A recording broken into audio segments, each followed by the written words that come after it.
kay Kong Terry,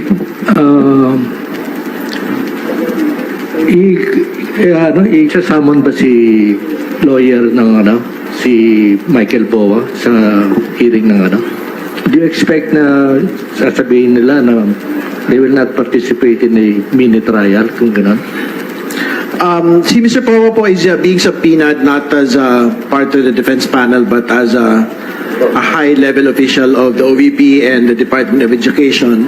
In previous public statements po, sabi niya he will attend and he will not invoke client confidentiality on questions relating to his work in the OVP and in the Department of Education. So hopefully we will see him there on Tuesday po for him to honor the subpoena of the House Committee on Justice. May statement na siya na dadalo siya. Wala pa siyang pinaabot sa komite, pero I think we had seen some of the interviews that he had made in the previous days. Yun po yung mga commitment na binanggit niya. So hopefully he will deliver on that commitment. Sige, questions from media? Sa impeachment complaint? Habang wala kay Butch, tanong ko lang si Kong Terry dun sa issue ng coup sa House leadership. Totoo pa ba ito o ano pong masasabi niyo dun sa aligasyon na bahagi ito nung intention para sagkuhan yung pagpapatuloy ng impeachment proceeding? Alam po ninyo, sinabi ko na po yan kahapon, tingin ko bahagi po ito ng propaganda ng mga alyado ng pangalawang Pangulo para madistract yung mga miyembro po ng Kamara at yung pong mga kababayan natin doon sa darating pong pagdinig sa April 14. Yung pong usapin po ng leadership shake-up sa House, wala ho yung batayan kasi una sa lahat, yung pong mga pagpapalit ng liderato, hindi ko yung nagaganap sa panahon po ng break. Ang pagganap po ng mga pagpapalit po ng liderato during the course of session. Kasi para makapagpalit ng speaker, kailangan po ng motion to vacate yung pong leadership positions. So ibig sabihin, kahit halimbawa meron silang numero ngayon at papalaki halimbawa yung bilang, paano mo nila papalitan yung speaker? Pero more importantly, wala ko silang bilang. Yung pong galing pong naitatala na mga sinasabi, meron lang silang 10 o 20 atang mga tao. Hindi namin alam yung mga pangalan nila kung meron mang, o kung totoo man ito. Pero ano ba yung threshold vote to replace a speaker? 160 yung pong requisite vote para magpalit. So medyo malayo. Parang platitong Manila mo yun. Yung kung 10 lang ho sila, hindi ho, in fact, mas malaki pa ho yung minorya. Doon po sa 10 ho nila sa kasalukuyan. So, but again, tingin ko hindi ho yun totoo, wala ho yung batayan, intriga lang po yun. In the same manner na yung pong pag-iintriga ho doon sa kalusugan ng Pangulo ay paulit-ulit ho binabanggit ng pong mga supporters at alyado ng atin pong pangalawang Pangulo. Sir, ano po ulit, JC from TV5. Si VP Sara, lagi naman siyang invited, kada may hearing yung House Justice Committee. Tama po. Sa lahat po ng pagdinig, meron pong karapatan ng atin pong pangalawang Pangulo na ilahad ang kanya pong mga ebidensya, ilahad po ang kanya pong mga depensa. Nakalagay po yan sa House Committee on Rules at bahagi po yan ng pong paggalang ng due process rights ng atin pong pangalawang Pangulo. Okay. Pero di ba nung first hearing, no-show siya? Sa pangalawa kaya, ano pong expectations ulit natin? Wala kami expectation. So, malaya po ang pangalawang Pangulo na humarap at magpresenta po ng ebidensya sa lahat po ng mga pagdinig, pero malaya din po siya na hindi po magpakita. Essentially, waiving her right to present her defense. But again, to be clear, in the event that the Vice President actually goes to the House Committee on Justice and presents her evidence, yung kanila pong Supreme Court petition will be immediately be dismantled. Kasi jurisdictional po yung question, question nila sa Korte Suprema. Wala daw pong jurisdiction to proceed yung po House Committee on Justice. So, pag ako nagpakita siya dyan, syempre, that is basically admitting to the jurisdiction of the committee on her and or other impeachable officials in the manner that we had proceeded from the beginning up until this moment.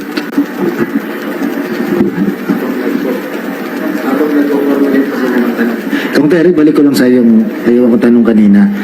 Kasi si Kong Terry, alam naman natin yan, dating kinatawan ng kabataan. Isa yung tanggapan ng kabataan, kagaya ng Office of Senior Citizen, na nalipat from Office of the President tapunta ng DSWD. Sa tingin niyo ba, nakaganda yun? O mas magandang nasa ilalim ng Office of the President? Balikan lang ho natin yung pagpapalit from OP. Lahat po ng mga sectoral offices, no, katulad ng National Commission for Indigenous Peoples, Philippine Commission on Women, Presidential Commission for the Urban Poor, ito nga yung sa Senior Citizens Commission, and I think even po yung National Youth Commission, inilipat po ito from the Office of the President to the Department of Social Welfare and Development, no? Nung pong panahon ng dati pong gobyerno. I think yung pong objective po nila dito ay dahil siyempre ito po ay marginalized sectors and better na mailagay po within a social protection agency katulad ng DSWD.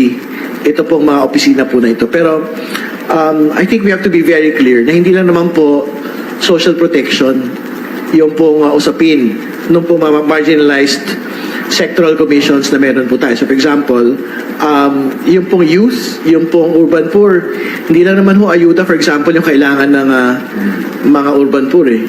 Kailangan din ho nila political representation, kailangan din po nila housing. Hindi ba? Hindi naman ho yan matutugunan ng social welfare and development objectives lamang. Di ba? In the same manner, yung senior citizens, ganun din ho yun. Hindi lang naman ho ayuda at pensyon at kung anong mga tulong sa mga matatanda eh. Yung pong mahalaga para sa kanila. Yung political participation po of older people at the twilight of their lives.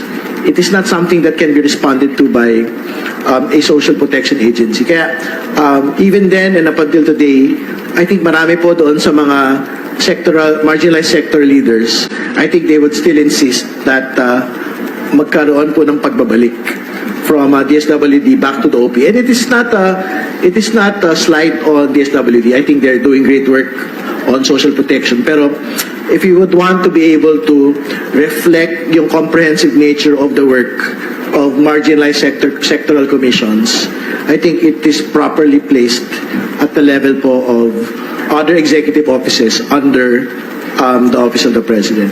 Kung may isang nakaka-bewilder na pangyayari sa paglilipat ng mga commission under the Office ng DSWD. Kagaya ng NCIP. Usually, yung indigenous people, ang problema dyan kapag merong mina dun sa kanilang ancestral land.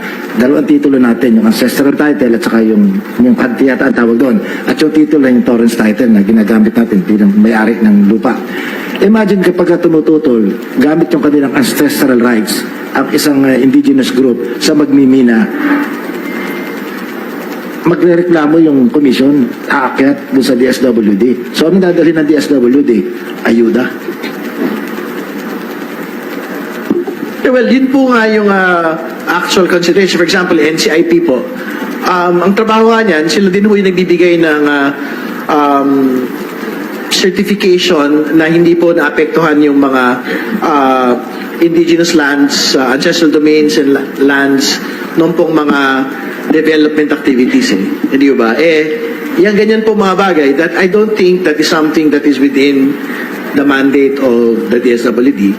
So for example, doon po sa Urban Poor Commission, kasama po doon sa mandato nila yung pong PDC, yung pre-demolition conferences, no, para tiyakin po na wala pong marahas o madugo pong demolisyon sa mga komunidad po na maralitang tagalungsod.